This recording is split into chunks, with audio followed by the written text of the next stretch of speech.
ನಮಸ್ಕಾರ. ಏನಪ್ಪ ಅಂದ್ರೆ ಮಾಹಿತಿ, ಹಿಂಗೆ ನಾನು ಡ್ಯೂಟಿ ಮಾಡ್ಬೇಕಾರೆ ಯೂಟ್ಯೂಬ್ ಚಾನಲ್ ಅವರು ಬಂದಿದ್ದಾರೆ, ಪ್ರಶ್ನೆ ಮಾಡಿ ಬಿಗ್ ಬಾಸ್ ನೋಡ್ತಾ ಇದ್ದೀರಾ ಸರ್ ಅಂದರು. ಹೌದು ಮೇಡಮ್, ನೋಡ್ತಾ ಇದ್ದೀನಿ ಅಂದರು. ನಿಮ್ಮ ಲೆಕ್ಕದಲ್ಲಿ ಯಾರು ಗೆಲ್ಬೋದು ಅಂತ ನನಗೆ ಕೇಳ್ರು. ನಾನು ಹೇಳಿದೆ, ಮೇಡಮ್ ಮೋಕ್ಷಿತ ಇಲ್ಲ ಹನುಮಂತ, ಅವರಿಬ್ಬರಲ್ಲಿ ಯಾರು ಗೆಲ್ಬೋದು ಅಂತ ಕೇಳಿದ್ರು.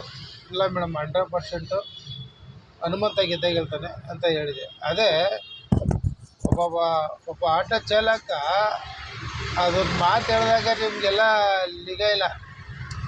ಅದೇ ಬೇರೆ ಯಾರು ಕೇಳಿಸೋಕ್ಕೆ ಆಲೇ ಪಬ್ಲಿಸಿಟಿ ಯಾವಾಗ ಮಾಡ್ಬಿಡೋರು ಅಲ್ವಾ. ಅದಕ್ಕೆ ಯಾವುದೇ ಕಾರಣಕ್ಕೂ ಬಡವ್ರನ್ನ ಬೆಳೆಸ್ಬೇಕಾದ್ರೆ ಈ ಹನುಮಂತ ಥರ ಇವಾಗ ನೋಡಿ, ಯಾವುದರ ಅಲ್ಲಿ ಜನಗಳ ಕೈಲೈತೆ ಬೆಳೆಸೋದು ಅಲ್ವಾ.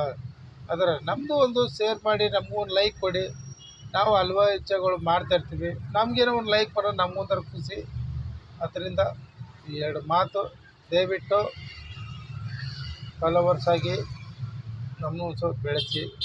ಇನ್ನೂ ಖುಷಿಯಾಗಿ ಏನೇನೋ ಮಾಡ್ತೀನಿ. ಕರ್ನಾಟಕ ಜನಕ್ಕೆ ಧನ್ಯವಾದಗಳು. ಓಕೆ.